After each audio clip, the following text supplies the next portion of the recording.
Engage Vernon. I'm your new wingman. We will win because we have. Welcome to CommLink. Hello and welcome to the very first episode of the CommLink Podcast. I'm Stubb and I'm joined here with Silvius. How you doing, man? What's up, dude?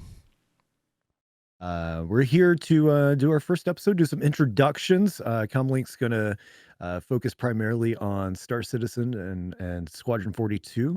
Appreciate everybody for checking out this first episode.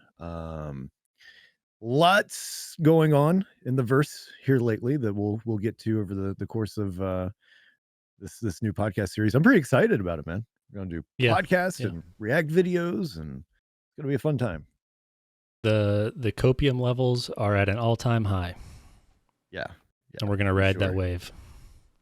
Yeah, we first started to tease this podcast God, what?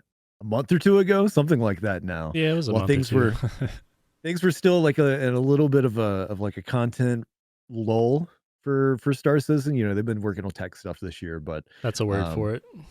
It felt a little bit like a drought, right? And we were planning on doing it then, but instead, we're recording just a couple days after CitizenCon. So for anybody that's been keeping up with that news, there's been a lot of announcements. But we'll get to that stuff in due time. Today, we're going to talk about sort of our history with Star Citizen, introduce ourselves a bit, and talk gaming in a more general sense, and then we'll wrap back around to Star Citizen. So off the top here, Silvius, what has your gaming journey been? What did you grow up playing? What sort of video games were in rotation for you? I know we talked about this last time, and I had forgot I had played PC games pretty much as long as I can remember, because I know there's like Oregon Trail and stuff like that was kind of like I was kind of a little too young for. But I remember playing stuff like Wolfenstein, Mega Race. I ask people all the time if they heard of Mega Race, and nobody knows about it. With the host was Lance Boyle, and I played the shit out of that game in the guest bedroom on our little 90s computer. And and I've played PC games pretty much as long as I can remember gaming. And then I got into Xbox and stuff, Call of Duty, more in high school. And I got into MMOs really big towards the end of high school, I guess. Guild Wars 1, shout out. Probably my most played game of all time. So I do enjoy the MMO genre probably the most out of all types of games, but I also enjoy like shooters, puzzle games, strategy games, hate platformers. Just so we're clear on that. But on that. I've been PC gaming for a long time, and I think Star Citizen is kind of that one of those games we all dreamed about growing up, or what it could be is the game we all dreamed about growing up, and I'm really excited to, like I said, after CitizenCon, we're all riding that copium train, but I've got high hopes for the future, and excited to see where it goes, and continue playing PC games. Yeah, speaking of that, well, I was just going to say too real quick before I go into mine, speaking of that copium train, this is probably the best the community's felt maybe ever, right? I mean, especially after that low of 318. And just how much that beat everybody up. I know it got me in a pretty bad low on the game. I hadn't played it hardly at all since 318 until last week when we played with one of our friends and everything. But yeah, I think all CitizenCons will pump you full of that copium for a full week, and then it goes away. But I think next quarter's hopefully going to set the pace for next year. Right. Yeah, no, I've not had a chance to really dig into the CitizenCon stuff yet. but just kind of glancing at, Twitter and whatever here and there, it's like every time I open it up and it's something Star Citizen the past few days, like everybody's been happy and excited and, Mm-hmm. you know, uh, generally hyped. It's like, oh, is this the same community, that I was Yeah. reading posts from a month ago, or I mean, fuck, yeah, a week ago, Give us a like, few good trailers. That's all we yeah, need, I guess. yeah. But yeah, so the gaming journey for me leading up to Star Citizen, started off with, Nintendo and Super Nintendo as a kid. Eventually, got a PlayStation and then N64. Never had a Sega Dreamcast. But I wasn't early a Sega on, guy either. yeah, Yep, yeah, never I played didn't have the Sega. Dreamcast, the Genesis, none of it. Nope. So, um, but yeah, so it was pretty much consoles, like at a really, really young age. Um, and then as I got a little bit older, whatever time like Quake 3 came out, what was that, like 98, 99, something like that, is when I got big into PC gaming. I'd done a little bit before then, but that was the one that like, oh, I wanna do this a lot, because it was Yeah. mostly like single player stuff I've been playing up to that point. I Quake 3 Arena might be my first exposure to multiplayer, actually, now that I think I about never it. played Quake either. Yeah. Um, oh god, it was so much fun. But anyway, so a lot of shooters, whether it's, Quake, Doom, Counter-Strike, when Halo came around, got into Halo as well. Really enjoyed those first 3 games. Some RTSs as well here and there, some of the Star Wars ones. Star Wars Battlegrounds, I played a lot back in the day. If anybody listening remembers that one. Um, a little bit of StarCraft, but not much. Because people are really good at that game Yeah. when you're playing online. So, uh, and the learning curve's pretty steep, and I just didn't. Anyway, um, but then yeah, MMOs rolled along for me in 2003 when Star Wars Galaxies came out. That was my first MMO, and have played MMOs on and off ever since then. Um, and then another thing, as far as related to Star Citizen, um, Freelancer was a game that I played a lot of when it came out. Um, and between Freelancer and Star Wars Galaxies, like those two games, I'm kind of like, I want Star Citizen to be the spiritual successor, love child of those two games, if that's a way of putting that. Um, I never got to play either one of those. And they're like, yeah. I mean, I've played the Galaxies with you that handful of times, like Mm, the remake or whatever those guys are doing. yeah, the Um, emulator. yeah, but I never got into Wing Commander. I think my first space game was Elite, and Okay. that was almost one that you introduced me to, because we talked about it a lot, and I played it for a while, and then you told me about Star Citizen, and it's all history from there. But yeah, I never got to play Wing Commander, and I know you're really fond of Galaxies, which I Yeah. know some people really compare to Star Citizen, like could be the spiritual successor, especially with the base building they just announced and everything. Yep. Yeah, it did CitizenCon over the weekend.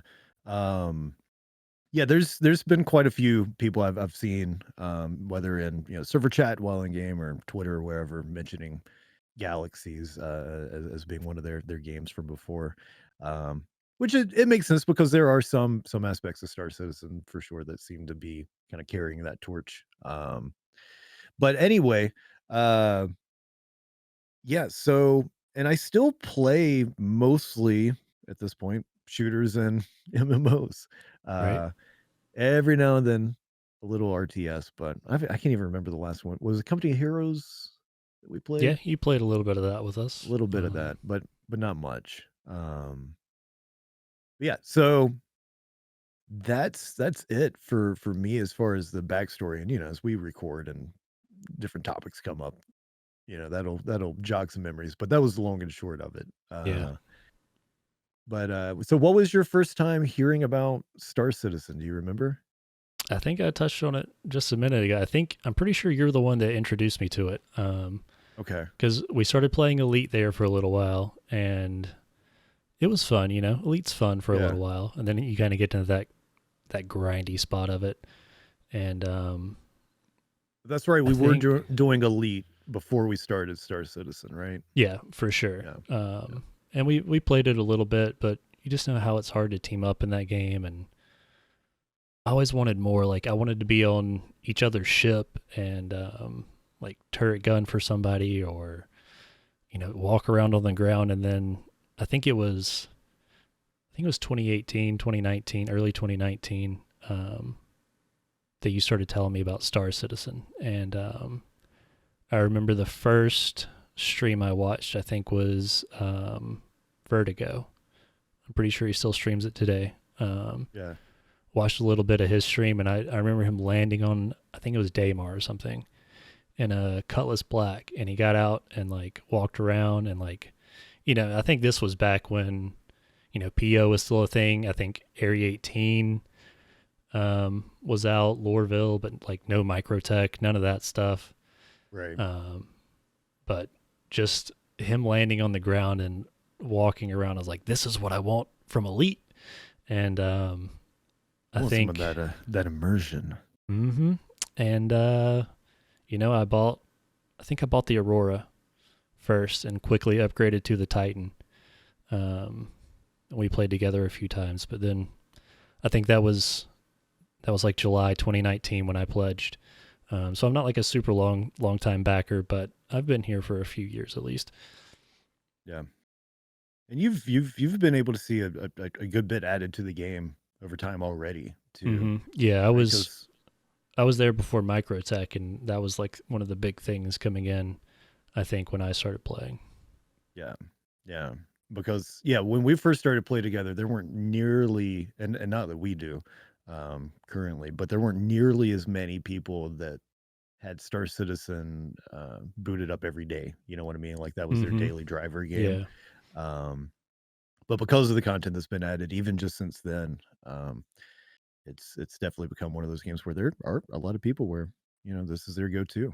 I think after CitizenCon, even more so, because I tried to play the past 2 days, and the servers have just been terrible. Like 5 minutes to accept a contract, whereas Right. like last week when we played with our friend Matt, it was for the most part everything was working fine. But I think the CitizenCon hype probably has their concurrency way up right now, and I just don't think the servers are handling it very well. Right. That makes sense. But if they can get that situated, I bet a lot of the people are going to be some returning regulars that were, maybe taking a break during the drought that we just went through. But now that that copium is back in full swing, I think we'll see Yeah. some pretty high traffic in the game for the rest of the year, assuming like servers aren't just a total dumpster fire the Yeah, whole time. I think it'll wear off fairly quick for most people, unless they get out a really good patch here in the next like 6 months. Right. But yeah, for me, I can't remember exactly what the first time hearing about the game was. I want to say it was like a PC Gamer article talking about, Chris Roberts has a new project because he had been going from video games for a little bit Right. at the time that the Star Citizen was announced, or Squadron 42 was announced. And it's like, oh, okay.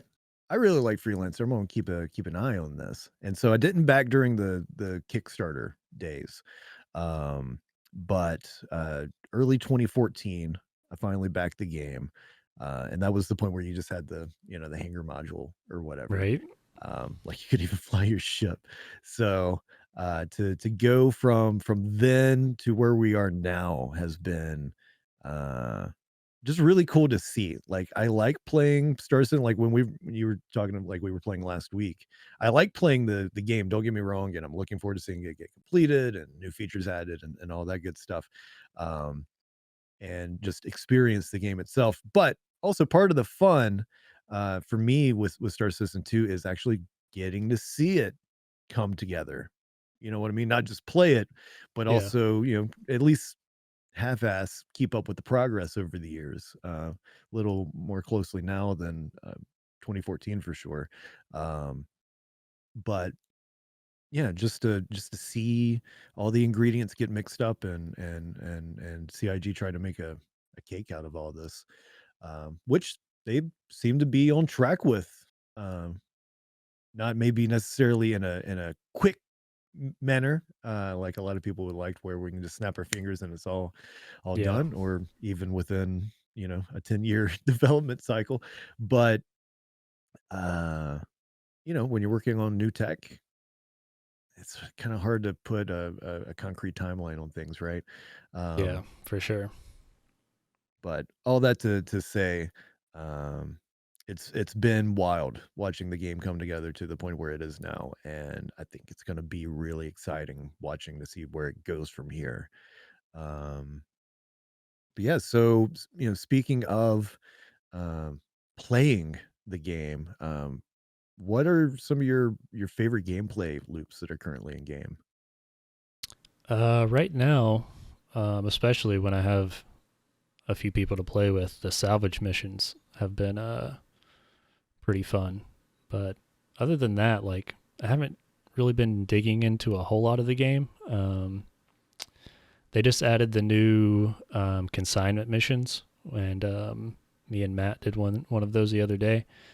And you basically go Was in it? and like you there's like a legal and illegal versions. You go in, and if you do the legal version, there's already dead guards and enemies there, and you have to go in and fight waves of enemies while looting these guards for data pads.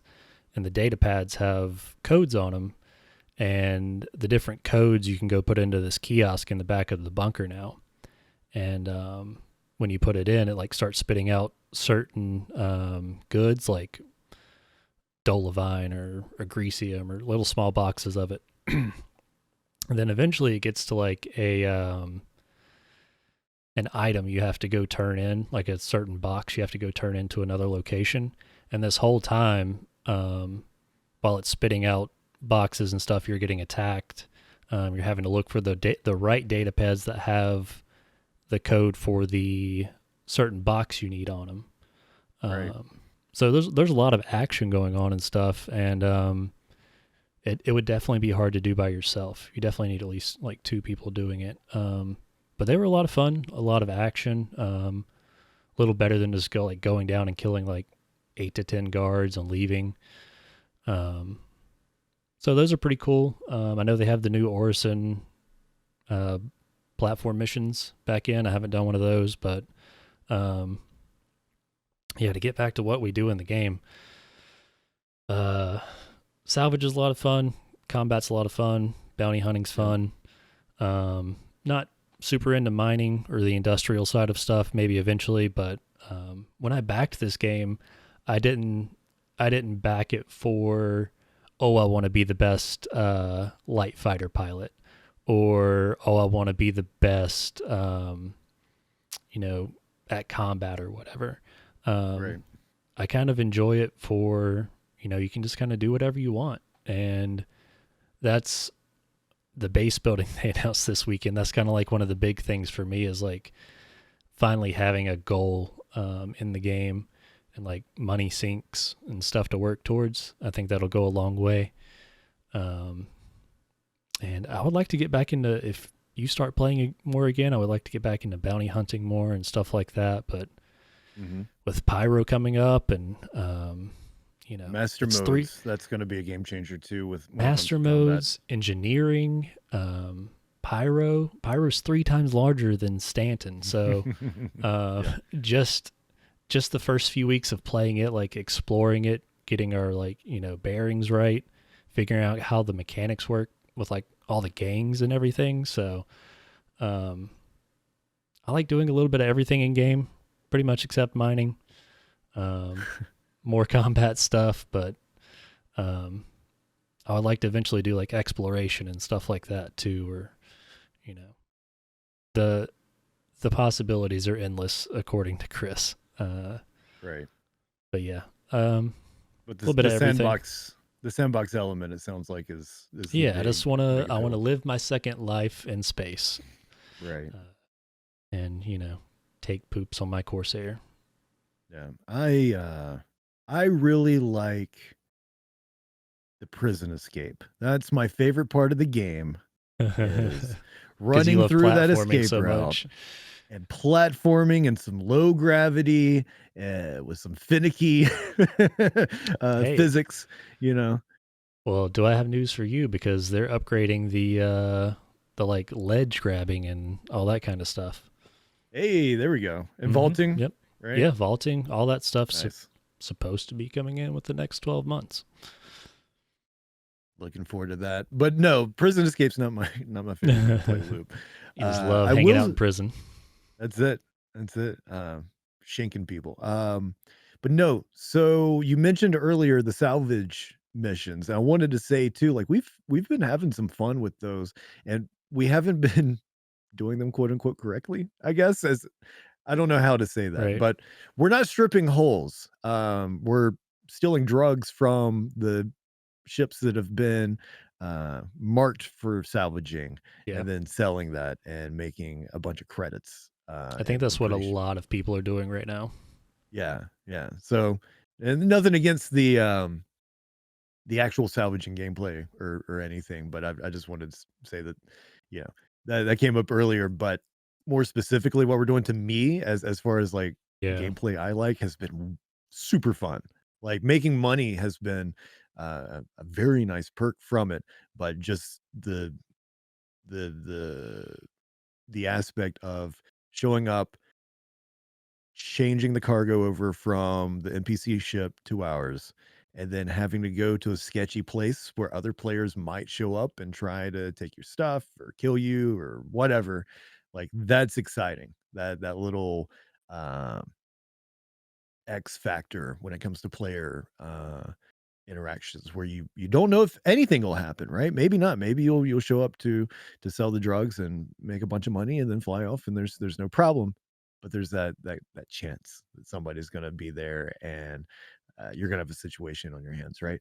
Which to me in a larger sense in the game is what I really like about it. That you can go out with a plan of, hey, we're going to run some bunkers or whatever. And you might do that. You might run one bunker, having planned on doing it for an hour or whatever. But then after that first one, somebody shows up or, you check You the shoot a guard. contract manager, you shoot a guard, and now all of a sudden you've got to go clear your name. And like, you don't know what's going to happen in this game. You can plan, you know, and if you're really both skillful and lucky enough to pull it off, you might actually see that plan go through as you first Right. envisioned it. But odds are that that plan's going to change, and that's a big part of the fun for me. Yeah, You the don't know player exactly what's going to happen. interactions are definitely one of the best parts of the game. Yeah, for sure. Um, so yeah, and that, like I said, that's one of the big things for me. The other big thing is that sandbox element, and I'm really looking forward to checking out the base building stuff that they talked about at CitizenCon because, um, like player housing was one of my favorite things with Star Wars Galaxies, and sounds like maybe we're gonna get a flavor that's pretty Yeah. similar to that in Star Citizen, but just more modern. And that's really exciting. I like it when games will allow players to actually have some sort of like physical impact on the game as far Mm-hmm. as like um, the environment itself goes. Like for anybody who didn't play Galaxies or isn't familiar with it, um, as a player, you could set up your own house or your own store. You can create an entire player's city and that would exist, say, if you were building it on Tatooine, for every single player that would go to that spot on Tatooine that played on your server. Like it was persistent. It was always there. It wasn't like an instance thing like a lot of other MMOs do. And to me, like that was so cool because like, yeah, you had Moss Eisley there that had been made by the game devs themselves and all that. But just being able to go to um, different towns and seeing what players decided to do with that space was always kind of interesting to me. And a lot of times you would run into people in those player towns, and then you would have that human uh, X factor show up again in that game as well. Though typically you were pretty safe from combat. But anyway, um, Well, while yeah. you're on that thought, I was Mhm. watching Morph the other week, and or it wasn't the other week, it was after CitCon, and he was talking about the base building, and he's a big Galaxies guy. I've even watched him like stream the emulator a couple times, and he Yeah. was saying that in Galaxies there were certain people, like anybody could build houses or bases or whatever, but there were certain people that knew how to do it really well or with Yeah. like certain materials. I don't know. He didn't really go into depth about how it worked, but basically there were people that you would seek out to build stuff for you because they were better at it than everybody else. Mhm. So if like they could implement something like that into Star Citizen where like they announced the Galaxy's going to have base building. What if you're just you could just be a Galaxy crew that has like, the best stuff to build out certain buildings for like orgs and stuff, and they're like, "Oh, well, we need this certain type of stuff. Let's go hit up these guys that know how to build it the best, and you're the go-to guys for that type of stuff or something." So, I feel like there's a lot of cool possibilities with stuff like that, but I don't really understand exactly how it would work because like I've never played Galaxies or anything with that in-depth base building. Yeah, and that's why I want to take a look at exactly kind of what they're saying they're specifically gonna do, because not only did um, the player towns and housing um, affect the physical environment in Galaxies, but also it would impact the economy too, because you would be able to open up shops, and like you were saying, They did there were mention that. definitely. Oh, really? Shops, yeah. Hell yeah. That's awesome. That's exciting. Um, but it would have an economic impact too. And I know they're gonna do was it quantum or Yeah. quantum? Uh with then they say like 90% of the economy is gonna be run in the background, and players are gonna Supposedly, for yeah. about 10% of it, give or take. Um that sounds fine, but it does sound um a bit more like, well, you just don't really have much of an impact, right? You're at most you're Hmm. gonna have a 10% impact on the economy. Whereas in Galaxies, like you were saying, there were go-to weaponsmiths, there were go-to armor smiths, like people that were known for really high quality gear. And so you would go and you would either send them a tell and try to meet up with them in person, or more likely you would go to their own player store. Um, and anyway, so the idea of being able to do that in Star Citizen is a really fun one for me too. Yeah. I Um, think that'll be like like right now we talked about, stealing cargo and combat and bounty hunting, but I think eventually, and I think for a lot of people that will be end game, like running their own homestead or their org base yeah. or their org shop, and they even mentioned like being able to run space stations. So what That'd if be so awesome. you could Yeah. build a space station and you have crew that go out and refine or get quantum and come back and like refine it, and then people can land there and buy those goods from you or refuel or whatever you have. And I think if they can make an economy where players can provide goods like that and like high tier weapons and armor like you're talking about, that'd be really cool. Yeah, for sure. And I remember at some point they talked about player factories as well. So that you could They get into didn't, yeah. manufacturing. Yeah, I think that'll probably be part of it. I would imagine they Okay. talked about like being able to grow stuff, different types of power. I'd have to go back and look at all the different slides or whatever, but yeah, there's a lot of Right. different elements to base building for sure.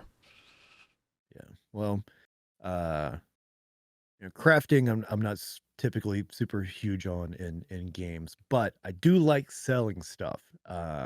I run a general store of just stuff that either my character didn't need or I just didn't want or whatever that I would throw into Mm-hmm. my general store on Galaxies and make money over time.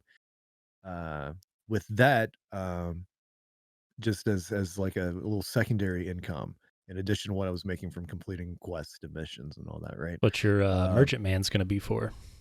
and exactly, I want to be able to do a similar thing in Star Citizen where, maybe we do some bounty hunting or we do some bunkers or whatever it is.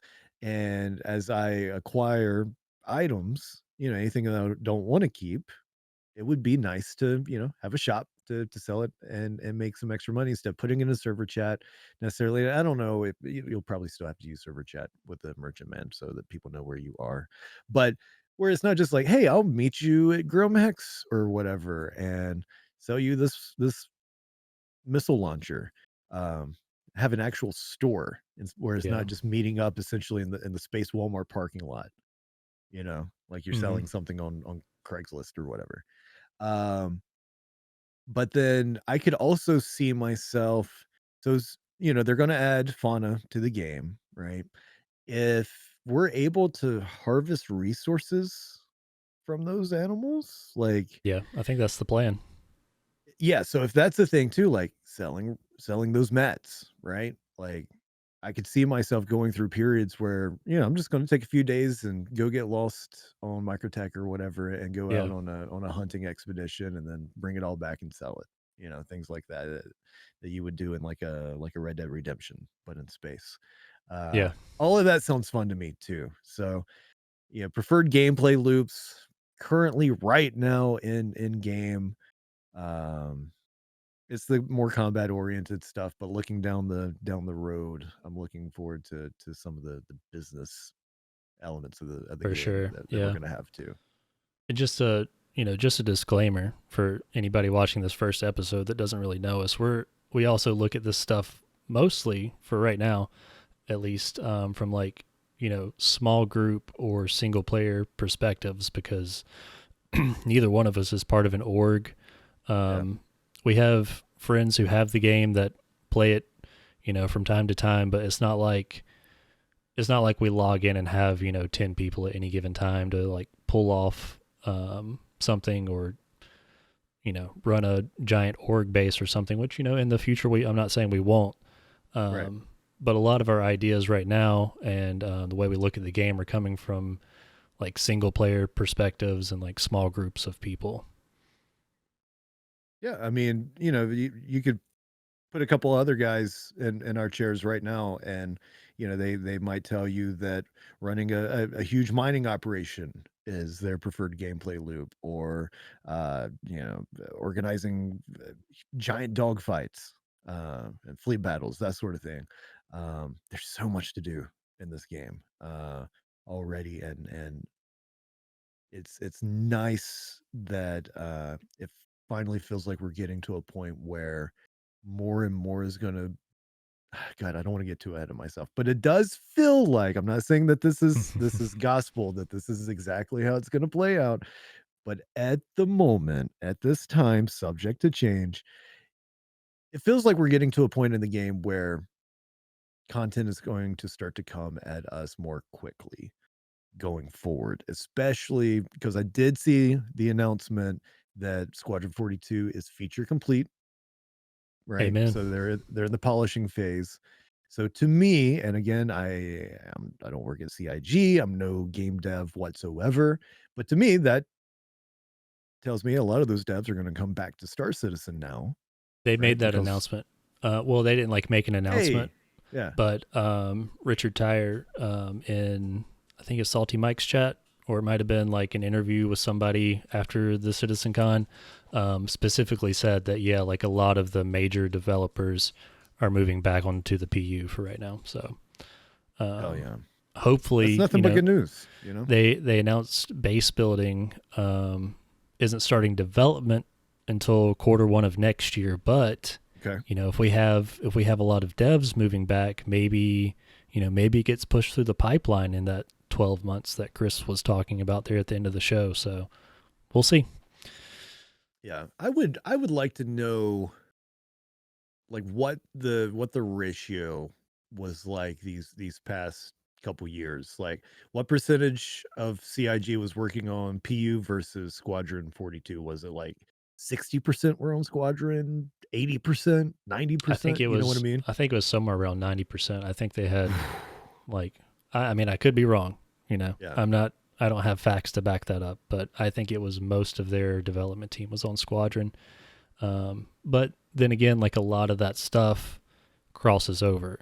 You know, like the vaulting updates, the EVA updates, the UI updates, the star map, like all that was considered Squadron 42, but it also moves over to the PU. So hopefully we see a lot of that coming in soon.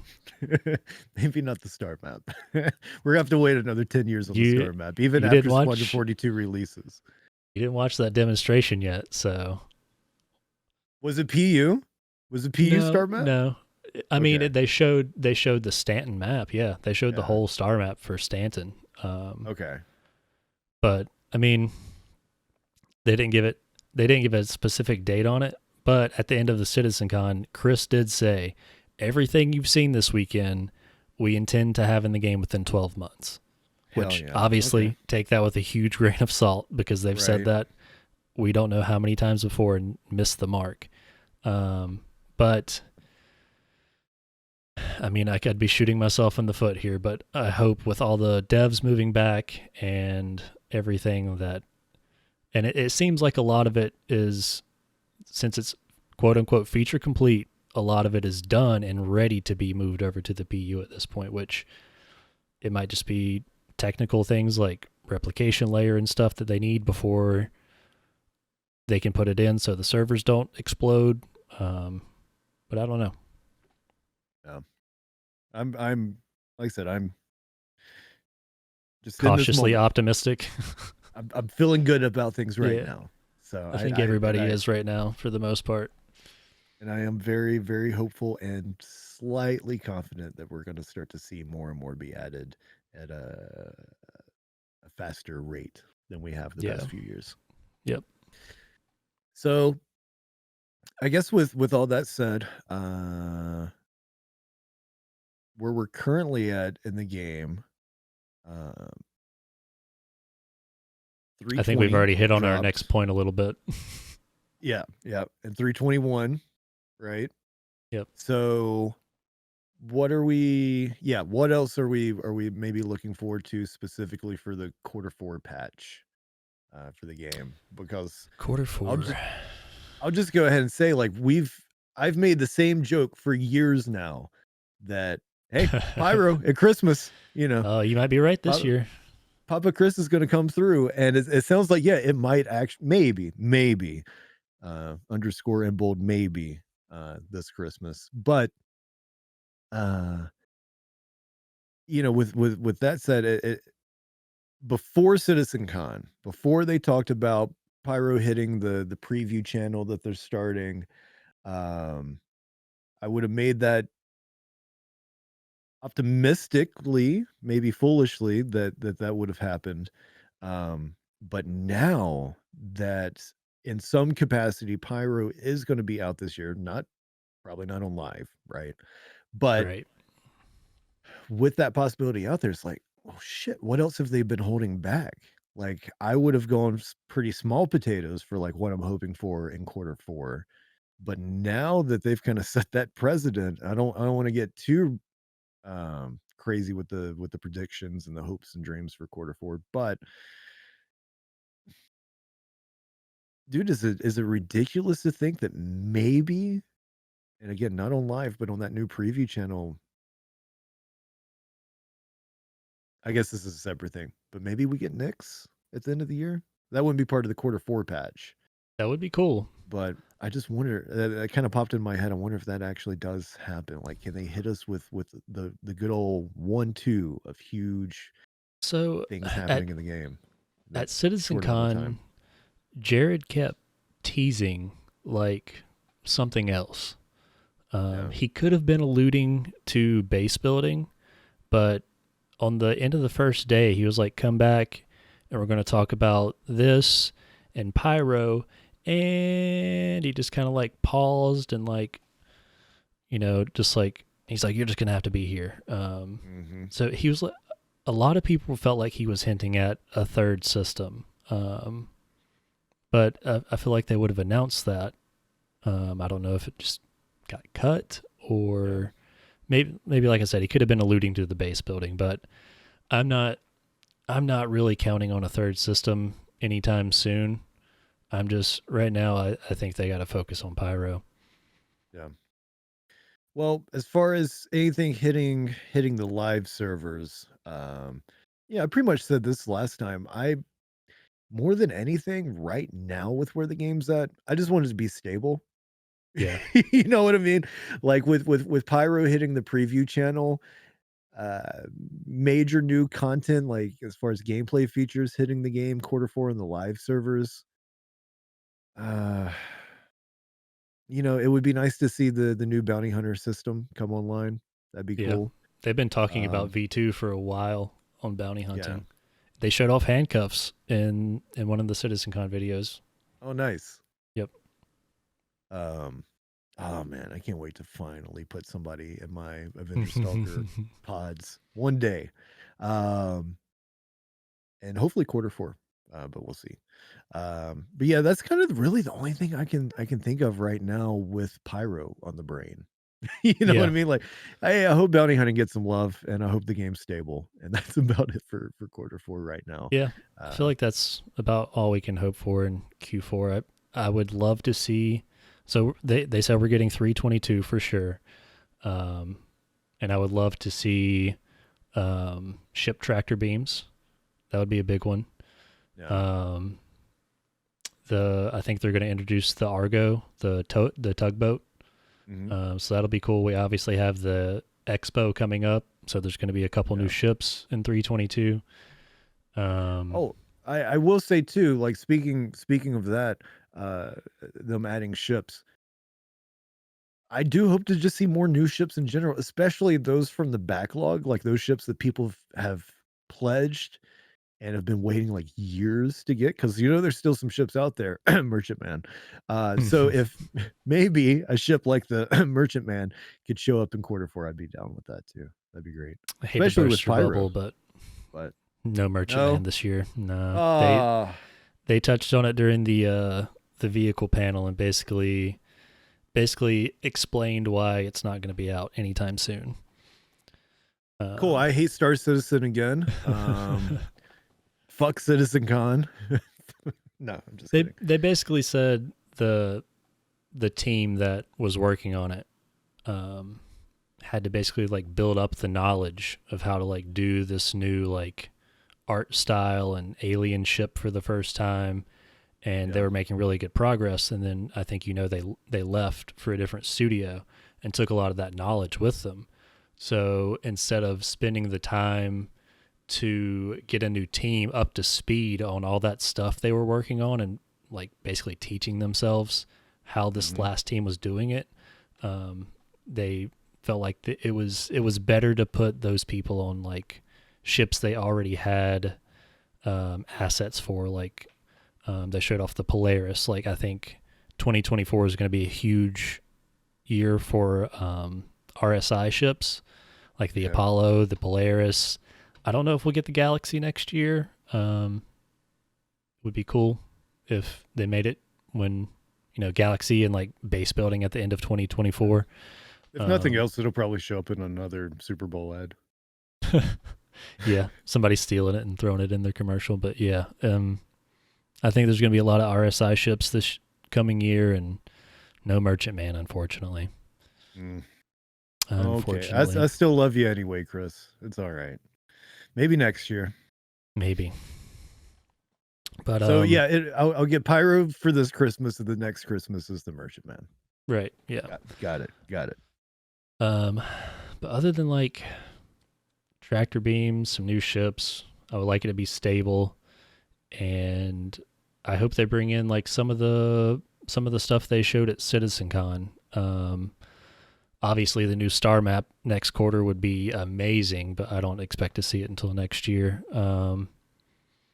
Some of the just like UI updates would be nice. The vaulting update would be nice. EVA, please EVA, because doing those salvage missions, like hopping back and forth to each ship, like you really see how bad the EVA function is right now, and that would be a big help for a lot of stuff. So yeah, EVA, stuff like that. Tractor beams, Q4 would be cool. And then who knows what they're going to do with Pyro, dude. We got the preview channel next Tuesday, supposedly, and they haven't really said how it's going to work. Like, we can only assume. Yeah, like, initially I was like, oh, well, this is going to be like PTU for the PTU. You know what I mean? That's like, essentially what it is, but yeah, but it's going to be also, Pyro. It's going to be Pyro, but with that, I was thinking it would have similar, like PTU availability. Like, is the preview channel going to be up? Like, when a PTU is running, it's up all day, all night. Whereas the preview channel, is it going to be like more selective when it's up and when it's down? Like, will there be times where like you can play Pyro for 2 weeks and then they take the preview channel and then it's like down and then it's gone for a month and then they put it back up and you can play some more Pyro? Or is it just going to consistently be on this preview channel until it's finally ready for PTU, and then it cooks there for a while, Right. finishing touches, yada yada, and then it hits live? Like, I wonder what that availability is gonna be like. Yeah, they haven't said, but I think a lot of people are hoping it's just once they put that preview channel, it's going to be up until, the connection happens between Stanton and Pyro. Oh, that'd be so great. If they would run the preview channel with Pyro, the PTU, and the live all at the same time, and just leave the Pyro up and just keep iterating on it and fixing what people find. And it would still give people the chance to, test the new PTU stuff for 322 and everything. But I don't know. I hope and I feel like once it's up, they're not going to take it down. I feel like they'll be able to like add patches to it like they do live or PTU or whatever. Yeah. It's just a matter of, I think it's more a matter of how long is it going to take for more people to get in. And also, like, one of the reasons for them doing this too, is it to protect server health, right? Because from what I understand, the PTU and the PU, while they'll have different content available, they're still running like on the same server hardware or whatever. Right. And so, like, if things are going poorly in PTU, that'll impact stability in live. But I wonder if this new preview channel is completely separated from that. So if like shit's hitting the bed or the fan with Pyro, like, still live is safe from those performance issues. Yeah, it's probably going to be a concurrency issue, because I think no matter whether it's on PTU or live or preview channel, they still have a set amount of servers that they run those channels on. So, maybe they're buying more servers for Pyro, who knows? But as I understand it now, when they throw up a PTU, part of the live servers get allocated to the PTU service, which I could be off base with that. I don't know, which just what I've generally heard. So I think all the servers are connected. So, if they have like 318 levels of players, it might be a shit show no matter what, or maybe they learned from 318. We don't know. I guess we'll just have to wait and see. There's a thought, right? Maybe they did. Power positivity. They put out a hot fix today that I haven't checked out yet, but like I said, like, just from people getting hyped from CitizenCon, you can obviously tell the servers are running worse. Just from more people being on. So that's a little concerning. But hopefully they know with like Pyro coming, they're going to get a lot of people coming back, a lot of people wanting to try it. So hopefully they've ramped those servers up and they know what to expect. Right. I hope. So are you going to be checking out Pyro next Tuesday? If they let me in. They said Evocati and Concierge get first access. I'll I'll be in Pyro on Tuesday then. It sounds like. I'm too poor, so I'll be living vicariously through you. Unless they open it to subscribers too. I'll drop $10 for that. No problem. Yeah. But yeah, you might have to turn the stream on for me on Tuesday. Bring back the stub and let everybody see live from Pyro. Yeah. Maybe. If nothing else, I'll stream it on Discord. But I do want to check that out. As dude, we've been waiting for years. You know what I mean? Like, unless I'm in the hospital, I'm going to be playing Pyro. You know, it's gonna hurt me so bad to sit there and watch people. I mean, it could be a shit show experience for all we know. Which, knowing CIG, it might as well be. But if it's still gonna hurt either way, sitting there watching people log into Pyro and not be able to play it. But hopefully it all goes well and they open it to like at least subscribers or something within a week or two after this preview channel goes live. Just can only hope. Ship, man. One more ship can make all the difference. You could be in Pyro in your brand new ship. Pretty pricey ship. Yeah.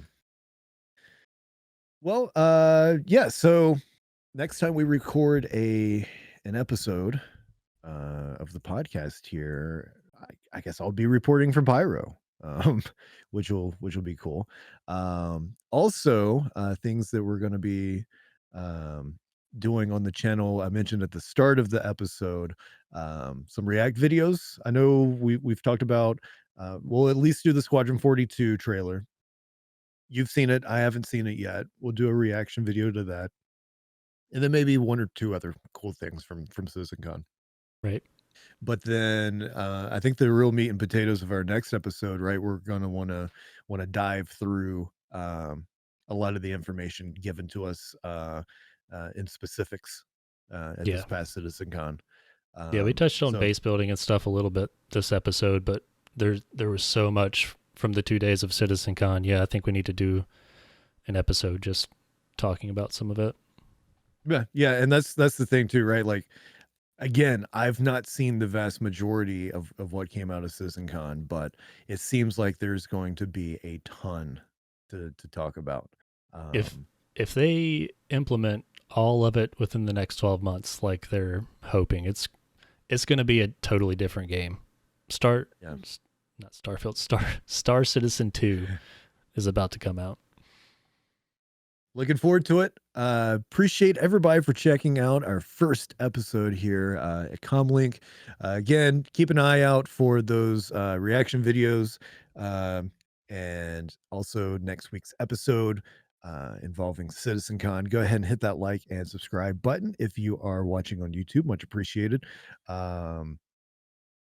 And if you are listening on Spotify and other podcast apps out there, which we'll be on, appreciate you tuning in, and give us a rating or a review in whatever form that you may feel so kind as to do for us on those platforms. And Silvius, it's been a lot of fun, and it's just the beginning. Yeah, I enjoy just shooting the shit about Star Citizen and what it could be and what we'll be doing in the next couple of years, because it looks like everything's falling into place, hopefully, and see where it goes. It's all coming together. All right, guys. Thanks for checking us out. If anybody has ever played Mega Race, tell me in the comments. I've never met another person that's played Mega Race. So, all right. We'll see you all back here next week. See you. We're going to talk CitizenCon. Take care, everybody. Be safe.